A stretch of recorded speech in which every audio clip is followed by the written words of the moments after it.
আজ আমি আপনাদের সাথে শেয়ার করব ভীষণই টেস্টি একটি রেসিপি, গিলেমেটে কষা।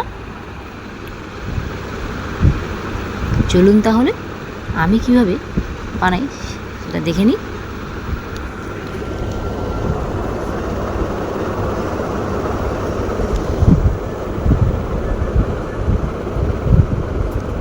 এখানে আমি গিলেমেটে ভালো করে পরিষ্কার ধুয়ে কেটে নিয়েছি।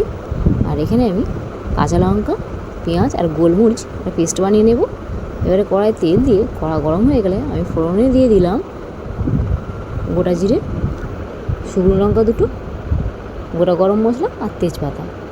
এগুলো হালকা ভাজা হয়ে গেলে দিয়ে দেবো এর মধ্যে আমি পেঁয়াজ কুচি।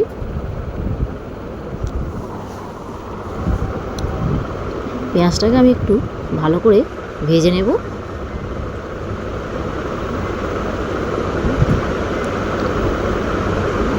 পেঁয়াজ হালকা ভাজা হয়ে গেলে যে পেস্টটা আমি করে রেখেছিলাম সেই পেস্টটা আমি দিয়ে দিলাম।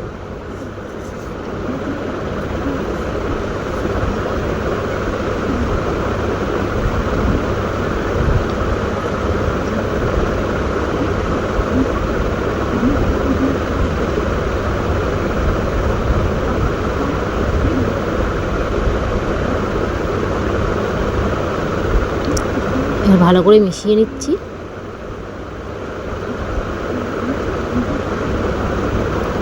কালারটা চেঞ্জ হয়ে গেছে। এরপরে আমি আদা রসুন বাটা দিয়ে দিলাম। আদা রসুন পেস্ট দিয়ে আমি একবার ভালো করে কষিয়ে নেব। রসুনের একটা কাঁচা গন্ধ থাকে, সেই কাঁচা গন্ধটা চলে গেলে এর মধ্যে আমি দিয়ে দেব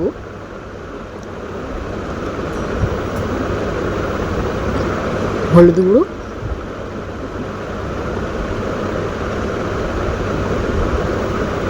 জিরে গুঁড়ো, ধনে গুঁড়ো দিয়ে ভালো করে আমি মিশিয়ে নিচ্ছি। এরপর এর মধ্যে দিয়ে দেবো টমেটো কুচি, আর তার সাথে অল্প করে নুন দিয়ে দিলাম যাতে টমেটোটা তাড়াতাড়ি নরম হয়ে আসে। এরপর অল্প করে একটু জল দিয়ে দিলাম যাতে তলায় ধরে না যায়। এরপর আমি মশলাটাকে ভালো করে কষিয়ে নেব।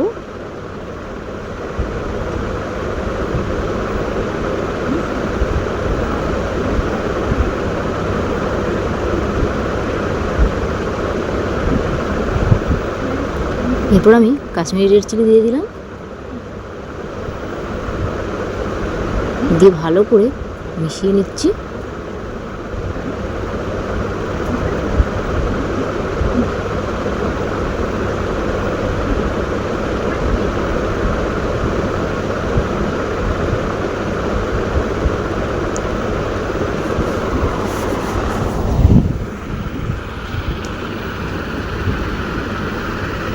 মশলা কষানো হয়ে গেছে। এরপর আমি গিলেমেটেটাকে দিয়ে দিলাম।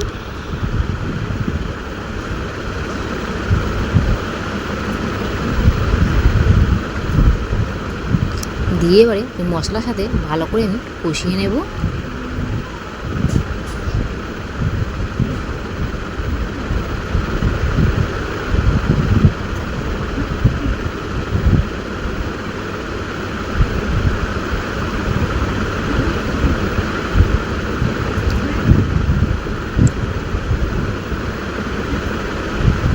দেখুন তেল ছেড়ে দিয়েছে।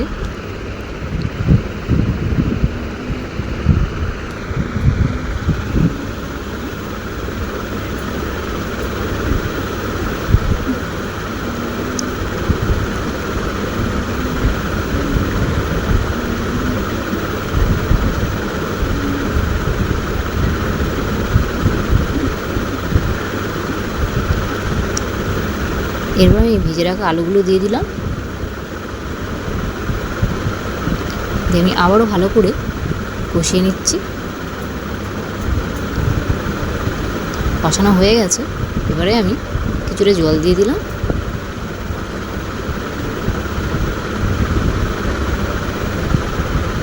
দিয়ে এবার ভালো করে মিশিয়ে ঢাকা দিয়ে রেখে দিচ্ছি। একবার ঢাকা খুলে দেখে নিচ্ছি আলু সিদ্ধ হয়েছে কি না।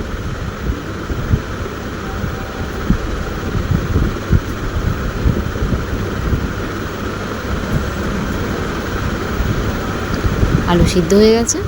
এবারে আমি ভালো করে মিশিয়ে নিয়ে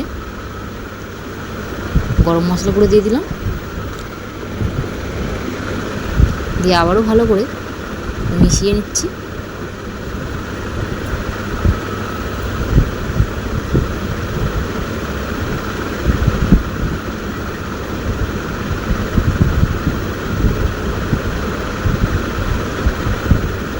দেখুন সার্ভ করার জন্য একদম রেডি হয়ে গেছে।